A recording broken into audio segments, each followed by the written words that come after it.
वर्षा खत्री जी। राधे राधे महाराज जी। राधे राधे महाराज जी। महाराज जी, विवाह के बाद एक स्त्री का जीवन कैसा होना चाहिए जिससे वो प्रतिकूलता और अनुकूलता में सामान्य रहकर एक सुख शांति पूर्वक अपना वैवाहिक जीवन व्यतीत कर सके, और एक स्त्री को अपने जीवन में क्या क्या सावधानी रखनी चाहिए जिसका घर परिवार उससे सुखी रहे? पहली बात है कि नींव ही खराब हो रही बच्चा, तो हम क्या उपदेश करें? जो गर्लफ्रेंड बॉयफ्रेंड ये चरित्र दूषित हो रहे हैं, तो घर परिवार चलाने के लिए जो हमें धर्म पूर्वक पवित्रता चाहिए वो तो पहले ही नष्ट हो जाती है।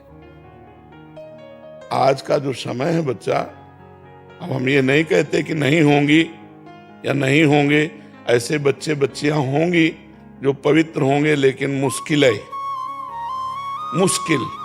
तो सबसे पहली बात, चरित्र पवित्र होना चाहिए। अब यहीं से नींव बर्बाद हो जाती है। और दूसरी बात, भगवत आराधना होनी चाहिए। अगर भगवत आराधना और चरित्र पवित्र है और अपने पति को भगवान के रूप में देखती है, तो उसका जीवन परम मंगलमय रहेगा। क्योंकि अपने भगवान की जैसे प्रसन्नता के लिए हम चराचर जगत की सेवा करते हैं, ऐसे भगवान पति उनकी प्रसन्नता के लिए सास ससुर की सेवा, उनके भाई की सेवा, उनकी बहन की सेवा, नम्रता पूर्वक धैर्य पूर्वक रहना, वचन विचार करके बोलना और भगवान नाम स्मरण करते रहना, जिससे हर प्रतिकूलता को सहने की सामर्थ्य आ जाए। अपने पति के सिवा उत्तम के बस असमन माही, सपने हूँ आन पुरुष जग नाही। स्वप्न में भी कोई और पुरुष भी है ऐसी भावना ही न हो, केवल पुरुष भाव अपने पति में ही हो। फिर मध्यम परपति देखे कैसे, भ्राता पिता पुत्र निज जैसे।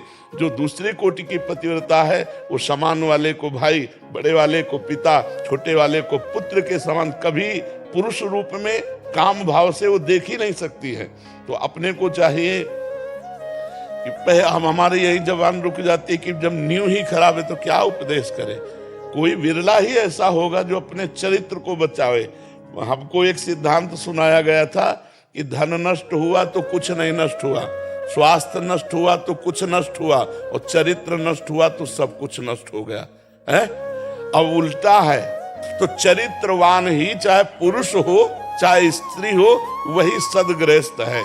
जो चरित्रवान है, जिसका चरित्र पवित्र है और सदग्रंथों का स्वाध्याय करे, जैसे रामचरितमानस है, भागवत है, अपने घर में बैठ करके 10-20 मिनट 30 मिनट कुछ कीर्तन करे, ठाकुर जी की आरती पूजा करे, परिवार की सेवा करे, पति की सेवा प्रधानता रखे, ठाकुर जी की दूसरे नंबर में, ठाकुर जी की सेवा दूसरे नंबर में, गृहस्थ जो सदगृहस्थ पत्नी है उसको रखे। अब उसको ऑफिस जाना है, अब ठाकुर जी की आप आरती कर तो रख दो आरती, पहले उसकी रसोई बनाओ, टिफिन लगाओ, उसको पवाओ, उसको जाने दो, फिर बाद में पर्दा खोलो और एकांत में ठाकुर जी की आराधना करो, नाम जप करो।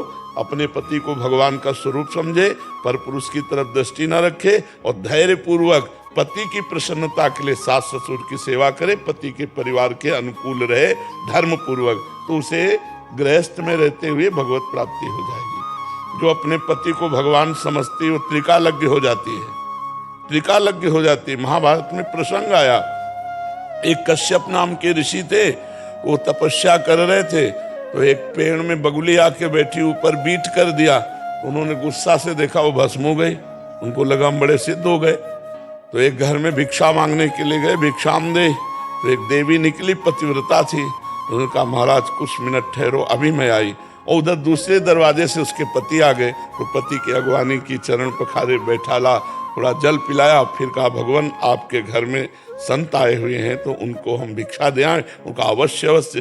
तो कुछ फल मूल आदि लेकर के गई, तो नाराज हो गए, इतना विलंब कैसे कर दिया। तो महाराज हमारे पति आए थे, उनके स्वागत में, उनके सम्मान में विलंब हो गया। तो उनका तुम मुझे ऐसे वैसे समझते हो क्या कि हम दरवाजे पर इतनी देर से। बोले महाराज गुस्सा मत हो, हम वो पेड़ की बगुली नहीं है कि तुम ऐसे देखोगे भस्म हो जाएंगे।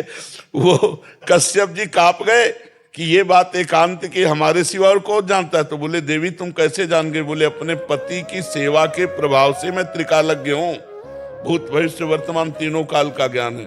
पति की सेवा से अनुसुईया जी ने भगवान को 6-6 महीने के बालक बना दिए। 3 भगवान जो अपने ब्रह्मा विष्णु महेश गए, 6 पति की सेवा के प्रभाव से यमराज की भी बुद्धि को चक्कर में डाल दिया सावित्री जी ने। बहुत बड़ी महिमा है अपने पति को भगवान समझकर, पर अनुकूलता और प्रतिकूलता को सहने के लिए भगवान का भजन, शास्त्र, स्वाध्याय, सत्संग ये नहीं होगा तो प्रतिकूलता में फिर हमें द्वेष हो जाता है।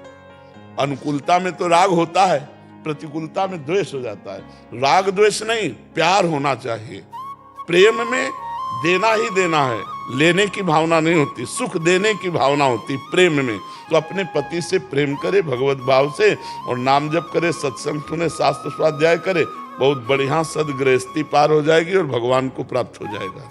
महर्षि एक प्रश्न है, आगे का प्रश्न है महाराज जी, जैसे आपने बोला कि कोई बिरला ही बचा है कि जो इस चरित्र में ना पड़ा हो, फिर उसके बाद महाराज जी, और उसके बाद अभी शादी घर वालों की अनुकूलता में कहीं करनी पड़ी और शादी हो गया महाराज जी, उसके बाद क्या पुराने वाले से संबंध, एक पहली बात महाराज जी, उससे घर टूटता है महाराज जी। और दूसरी बात महाराज जी, क्या उनको हम सच्चाई बतानी चाहिए पतिदेव को? ऐसा आया हमारे पास एक कि बताया तो फिर पूरा नष्ट भ्रष्ट हो गया। हाँ, वैसे कोशिश करनी चाहिए कि ना बताए जो गलती हो गई, क्योंकि उससे पति के प्यार में लघुता आ जाएगी। अपनी बात को, अपनी गलती को ना बतावे और आगे कभी भूल से गलती ना होने दे, क्योंकि महाराज जी जनरली ऐसा होता है। हाँ, जैसे आपका कोई मित्र रहा, आपसे गलत कदम उठ गए और अब आपकी शादी दूसरी जगह हुई तो भूल जाओ, मानो पूर्व जन्म की बात थी, अब गलती मत करना, नहीं तो परिवार जो है आपका, संबंध आपका जो है वो सब विच्छेद हो जाएगा। अगर आप ईमानदारी से पति से बता दिए तो उसका मन मलिन हो जाएगा, आपके प्रति अच्छे भाव नहीं रहेंगे। तो मुझे लगता है कि अपने पति प्रेम के लिए अपनी गलती का प्रायश्चित करे कि आप भूल से किसी पर पुरुष की तरफ आंख ना उठावे, अपने पति को भगवत भाव से माने और पूर्व के सारे संबंधों का त्याग कर दे। जो गंदी बातें रही, जो गंदी चेष्टा रही, अगर ऐसा कभी पति ने सुन भी लिया, देख भी लिया, मैसेज भी देख लिया, तो बहुत बड़ी हानि हो जाएगी। फिर उसके प्रेम में और ऐसे पुरुष को चाहिए कि अगर कभी वैसी गलती रही है तो उसको छुपा ले और ब्याह होने के बाद अपनी पत्नी का भाव रखे, अन्य किसी से भाव ना रखे, नहीं तो फिर गृहस्थ धर्म बहुत बड़े स्तर पे हो रहा है महाराज जी। अभी क्या मैसेज, कॉल और फिर वो संबंध विच्छेद, ये कारण। हाँ, हमें लगता है कि मतलब अब चूंकि धर्म ही नहीं रहा तो हम वार्ता क्या करें। हाँ महाराज जी, आप बार बार कह रहे हैं नीवी नहीं। हाँ, अब मतलब जैसे धर्म युक्त हो तो वार्ता करें, जब भ्रष्ट ही चरित्र हो गया तो चलो अब संभाल लो, जब ब्याह हो गया तब से संभाल लो, लेकिन नहीं संभलेगा। जब बॉयफ्रेंड ब्रेकअप, बॉयफ्रेंड ब्रेकअप, तो फिर जनेंद्री कैसे एक अनन्य रह सकती है? जैसे हमारी रसेंद्रिय है, ऐसे जनेंद्रिय, ऐसे हर इंद्रिय। हर इंद्रिय की अनन्यता, हर इंद्रिय का ब्रह्मचर्य ही तप है। लेकिन अब ये बच्चे हैं नए नए, सब जानते नहीं, अपने जीवन को बर्बाद कर रहे हैं, लेकिन फिर भी ब्याह संबंध होने के बाद सुधर जाए तो चलो जीवन कुछ तो सुधर जाएगा। अपने पति को भगवान मानकर, अपनी पत्नी को अर्धांगिनी प्राण मान करके, अन्य सब संबंधों का, जो गलत संबंध थे, उन भावों का, उन संबंधों का त्याग कर दे तो गृहस्थी सही ढंग से चल जाएगी।